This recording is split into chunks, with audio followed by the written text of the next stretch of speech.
Te lo dejaste aquí para seguir. Muchísimas gracias, muy amable. Ana María.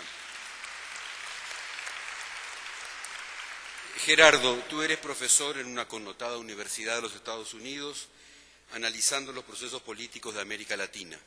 Has participado además en la elaboración de los 2 informes, has sido creador del Índice de Desarrollo Electoral. Las preguntas que podrían complementar tu primera exposición serían: ¿qué avances ves tú en el pasaje de una democracia de electores a una democracia de ciudadanía en América Latina? ¿Qué más debemos hacer?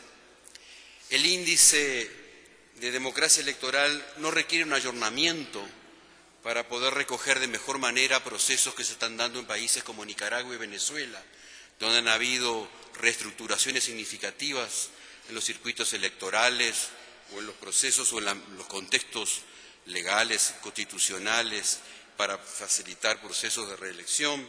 ¿Qué ajustes habría que hacer?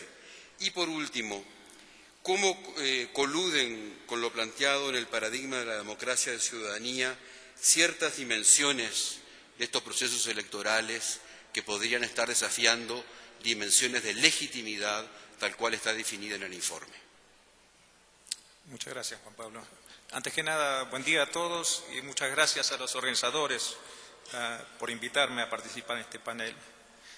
Yo vengo más del mundo académico y creo que voy a ofrecer una contribución que viene del mundo académico, o sea, más de la forma de pensar acerca de la democracia, los problemas y los retos. Voy a empezar primero con la cuestión de la democracia, y hay unas cuestiones de definición y la evolución de la democracia electoral que es importante. Después traer los temas del poder y del Estado. Para empezar, es importante reconocer que vivimos en un mundo en el cual la democracia es un valor ampliamente compartido. Y lo que justifica el ideal de la democracia, y esto es una idea muy simple, pero vale la pena siempre volver a eso, es que todas las personas tienen el mismo valor intrínseco. El principio del autogobierno viene de este origen, que las personas deben decidir sobre su propio futuro, y también muy importante que deben tener el mismo peso en las decisiones. Antes se resumía un poco este ideal: una persona, un voto, que por lo menos era un avance ante la frase anterior, un hombre, un voto. Pero yo creo que el resumen más preciso de este ideal es una persona, un voto, un valor. Y es importante así que todas las personas tengan la misma cuota de influencia en el poder. Eso está en el corazón de la idea de la democracia. Si tomamos este ideal, podemos decir, obviamente es inalcanzable, pero los ideales son precisamente eso, son una meta hacia la cual uno va, al cual uno no alcanza. Pero sí podemos evaluar y, con base a indicadores, otras cuestiones, si nos estamos acercando o retrocediendo de ese ideal. Si vemos cómo ha avanzado América Latina, podemos decir que en ciertos aspectos, y el informe usa el concepto, me parece muy acertado, de democracia electoral, ha habido unos avances muy grandes en los últimos 25, 30 años. El informe dice que hoy en día en América Latina hay democracias electorales. Esto no se puede dar por sentado, no está garantizado. Tenemos lo que pasó en Honduras el año pasado, que nos hace acordar siempre que no se puede tomar por garantizado, por dado, este aspecto de la democracia. Pero yo creo que la crítica que el proceso electoral, la democracia electoral, es algo meramente formal, realmente no se puede sostener estos días. Como dijo en el panel anterior Rodolfo Tarragno, yo creo que hay que reconocer que aún tomando la democracia electoral, el proceso de escoger a los líderes es un valor sustantivo que hay que reconocer como un valor en sí mismo. Yo creo que América Latina ha avanzado mucho en ese sentido, hay un gran consenso. Lo que el informe hace es, toma eso como un punto de partida, pero dice, ¿hay algo más? Eso es todo lo que vamos a discutir en una discusión de la democracia. Y el informe toma una posición muy fuerte, toma una apuesta que no, hay que tener un concepto más amplio de la democracia. Democracia de ciudadanía es uno de los conceptos que se ha usado. La cuestión es si hay que pensar en algo más que la democracia electoral, ¿en qué más hay que pensar? El informe provee un montón de información sobre los déficits de la ciudadanía, tanto en los aspectos políticos, civil, social. Yo creo que hay un análisis muy rico ahí de los déficits en las distintas áreas. El informe está acá, uno no lo puede resumir en un tiempo muy breve, pero ciertamente recomiendo que lo lean en mucho más detalle. El problema, una vez que uno ha identificado los déficits, es qué hacer, qué análisis puede hacer en términos de cómo se avanza para responder a esos déficits. Y aquí yo diría que uno puede empezar por decir que hay una parte técnica y una parte política, una dimensión técnica y política al problema. La parte técnica es realmente lo que se discute muchas veces bajo el rótulo de la capacidad del Estado. El Estado tiene que tener la capacidad para responder a las demandas de los ciudadanos, para traer cambios. En cierta forma hay que poner mucho énfasis en desarrollar la capacidad del Estado. Una de las cosas que el informe hace, y que me parece muy acertado y, digamos, innovativo, es que el discurso de la eficiencia y la eficacia no la deja como una cuestión solamente para el sector privado o para el Banco Mundial. O sea, la cuestión de la capacidad del Estado en gran parte es una cuestión técnica que el informe asume. Eso es uno de los retos muy importantes. Hay que pensar creativamente en la reforma del Estado para desarrollar la capacidad del Estado. A la vez el informe dice, y eso también me parece algo muy, muy clave, que no se puede reducir los retos, digamos, a esta visión más técnica de la capacidad del Estado, que siempre está la cuestión política. En cierta forma, la cuestión política es realmente lo fundamental. Yo creo que siempre acecha el peligro de que si uno toma consideraciones técnicas, se hace lo que se sabe hacer y no lo que se quiere hacer. Y siempre entonces uno tiene que estar preguntando, si uno está tratando de desarrollar capacidad, ¿capacidad para qué? O sea, ¿cuáles son los fines, las metas que vienen de la discusión del debate político? Si pasamos a la dimensión política, aquí, en términos de análisis, pondría énfasis en dos cuestiones que yo diría que son estructurales en términos de los problemas que enfrenta América Latina. Uno tiene que ver con lo que diría la clase política y la profesionalización de la política. Max Weber distinguió entre los políticos que viven para la política y los que viven de la política. En estos días, con la forma en que se ha desarrollado la política, es inevitable que la gente que vive para la política también tiene que vivir de la política. Uno no puede ser un amateur de la política y hacer el trabajo bien. Pero uno también tiene que estar consciente de los incentivos que atraen el vivir de la política.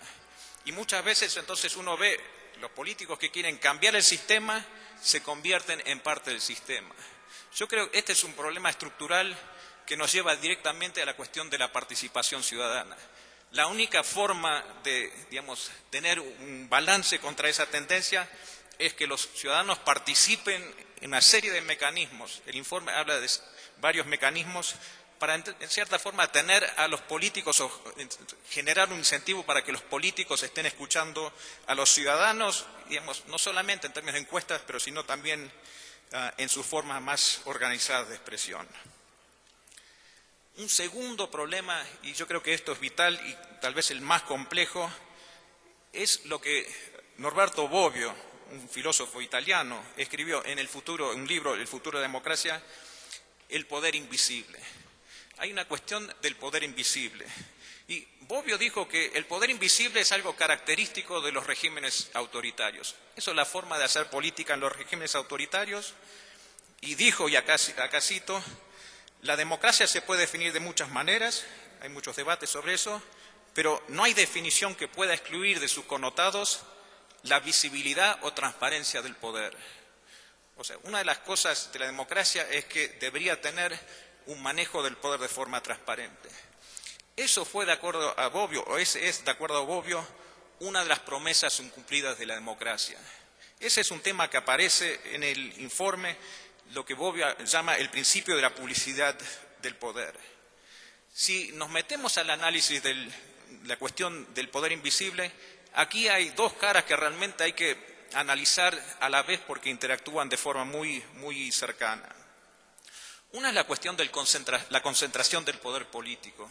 Si vemos una tendencia en América Latina, en los gobiernos electos democráticamente, es que en muchos hay una concentración muy, muy alta de poder.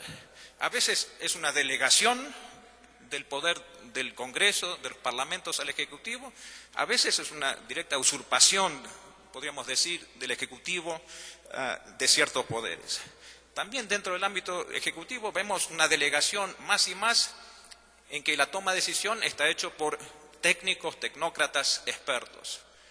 El proceso de decisión se hace más y más invisible a los ciudadanos comunes. O sea, eso es una parte de la cuestión del poder invisible. Pero, y acá también cito de vuelta a Bobbio, hay que prestar atención también a la otra faz, lo que en América Latina hablaríamos de los poderes fácticos.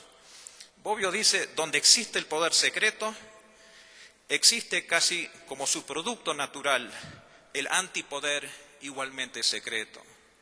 O sea, acá tenemos una forma en que se elabora el poder, tanto de los cargos públicos oficiales como de los poderes fácticos, que básicamente van en contra del principio básico de la democracia, que todas las personas pueden saber algo acerca del proceso de decisión, hay acceso a la información y pueden también hacer que sus voces, sus preferencias, digamos, sean escuchadas en el proceso de toma de decisión.